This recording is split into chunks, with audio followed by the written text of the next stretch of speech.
Berwudu adalah hal yang sangat baik, tapi kalau dengan air kencing tidak akan jadi suci. Bangun masjid adalah pekerjaan baik, tapi kalau kita mengumpulkan dana kotor nggak akan jadi kebaikan. Itu kan jelas. Cuman pertanyaannya kami yakin bukan di situ.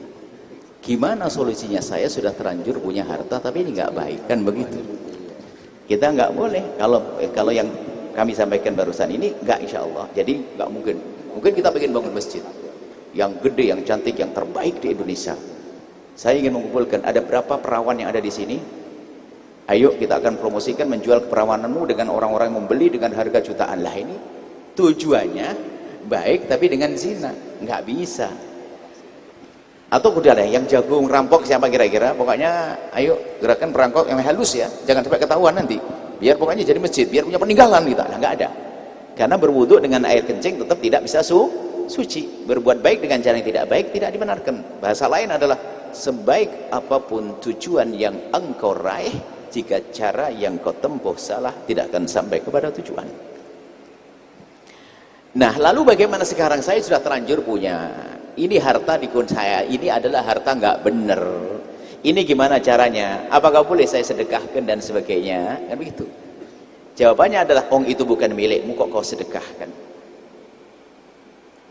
Kau gunakan lu juga boleh, itu bukan milik. Makanya tinggal keharaman bentuknya macam-macam. Haram riba yang sudah saya kumpulkan mau saya apain? Atau saya habis kerampok. Ini makanya lihat keharamannya, nanti cara tobatnya beda-beda. Atau saya ini waktu masuk ini nyogok, ini gimana tobat saya? Ini ada semuanya. Makanya ilmu tobat ini perlu juga khusus. Jadi tobat ini beda dengan ini. Bagi orang yang misalnya punya dana riba, atau mohon maaf nyopetnya banyak lagi, Intan Permata dapat di ratusan juta. Ini gimana? Kalau saya kembalikan enggak, saya ditangkap, saya ngomong, saya pernah nyopet di Tanjung Priok. Ketahuan malahan. Gimana saya pengen tobat? Yang jelas uang itu bukan milikmu. Terus bagaimana caranya? Sama riba, bukan milikmu. Bukan milikmu. Kalau misalnya kita ngambil miliknya orang, naudzubillah ya, ngambil miliknya orang, lalu kita ingin tobat, yang jelas lepaskan itu dari tanganmu. Caranya melepaskan, kembalikan pada orangnya kalau ada. Kalau orang nggak ada, ahli warisnya. Kalau nggak ada bagaimana? Jika ada penitipan tempat, yang penting lepas dari tanganmu. Jangan sampai kau menyicipi barang haram. Mungkin ada penitipan percaya, barang hilang dan sebagainya, Anda terletakkan ke sana. Yang penting barang haram lepaskan dari kocek Anda. Nggak ada, nanti malah diembat. Saya titipkan tempat katanya menjaga, malah diambil. Lu gimana? Ya sudah. Jika itu barang yang kau ambil dari seseorang dengan cara yang haram, ya sudahlah, kau berikan ke masjid. Sedekah? Bukan sedekah. Nggak boleh ngasih tahu sama orang. Kalau ngasih tahu ngaku. Sudah masuk ke rekening masjid, bless begitu, cuma dengan catatan. Jika nanti ternyata yang punya tahu, Anda harus ganti. Jadi bukan sedekah ke masjid.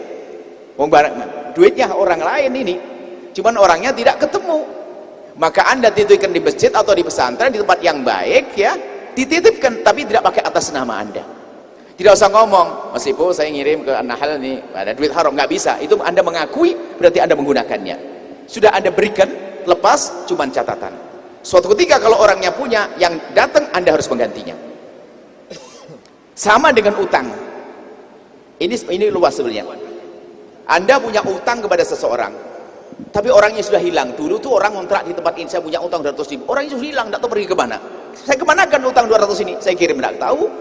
Sudahlah, Anda berikan ke masjid. Terus gimana? Sudahlah, kalau ternyata sampai kau mati tidak ketemu, Anda tidak dosa, karena uang sudah keluar dari kocek Anda. Kalau yang punya datang, wajib ganti dong. Seperti itu. Nah, ini seperti itu. Kemudian termasuk ya, ini cara tobatnya, bukan Anda atas namakan, gayanya sedekah, bagi-bagi rezeki. Berarti mengklaim itu mengaku itu sama menggunakannya, haram dosa hukumnya. Tapi kalau jelas barang kotor misalnya yang tidak bisa, itu kan kalau mencuri itu bukan barang kotor, kotor di kita, tidak kotor di sana. Beda ya. Kalau ada orang mencuri barangnya orang, kotor dia mencuri, tidak kotor di sana. Tapi kalau riba, kotor dia memberi, kotor yang terima. Kalau riba beda, tolong. Kalau riba jangan disusupkan ke masjid. Ini beda, tolong, ini cerdas ini saudara. Saya punya uang ya Allah, saya masih urusan dengan bank ada ribanya. Ini gimana ini? Puluhan juta, ratusan juta. Boleh saya untuk bangun masjid? Oh enggak. Riba itu haram di dia, haram di Anda. Kalau mencuri kan haram di Anda, halal di dia. Kalau riba, lalu bagaimana? Sudahlah. Yang penting jangan di kocek Anda keluarkan untuk sesuatu yang rendah. Ada mungkin gerakan selokan toilet umum, Anda berikan ke sana. Tapi nggak pakai atas nama juga.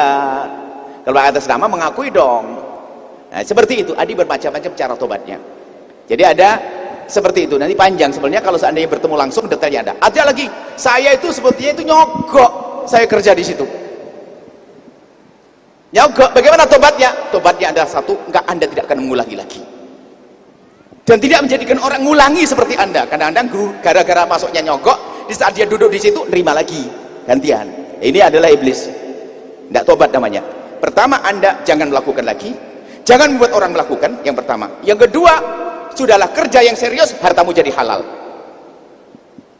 Yang penting kan nyogok untuk kerja yang serius dan tobat, selesai. Bukan berarti langsung keluar, oh enggak. Tinggal Anda serius di situ. Kerja sesuai dengan keahlian yang Anda diduga di situ, Anda bekerja dengan serius. Makanya seperti itu, kalau tobat itu ada sesuai, makanya babut tobat itu macam-macam dosanya. Dosa zina itu tobatnya macam-macam. Pertama tandanya menghilangkan, macam-macam. Dosa ini. Nah, makanya itu secara umum semacam itu, barangkali ada yang punya masalah spesial khusus, ini ada cara tobatnya berbeda-beda. Yang jelas kalau mencari dana haram untuk masjid gak boleh, tapi dana haram yang sudah ada pada saya, bagaimana caranya? Yang jelas segera secara umum lepaskan dari kocek Anda supaya tidak bercampur dengan harta dimakan anak Anda. Lepaskan, pokoknya saya gak mau. Adapun nanti diletakkan di mana sesuai dengan model keharamannya. Yang jelas lepaskan dari kocek Anda. Yang masih punya harta haram di rumahnya, keluarkan. Daripada Anda keburu mati dilaras oleh anak dari dosa yang terus berkepanjangan. Ini saja, wallahu a'lam bishawab. Setelah Anda menyaksikan video ini, jangan lupa berselawat kepada baginda Nabi Muhammad sallallahu alaihi wa alihi wa sahbihi wasallam.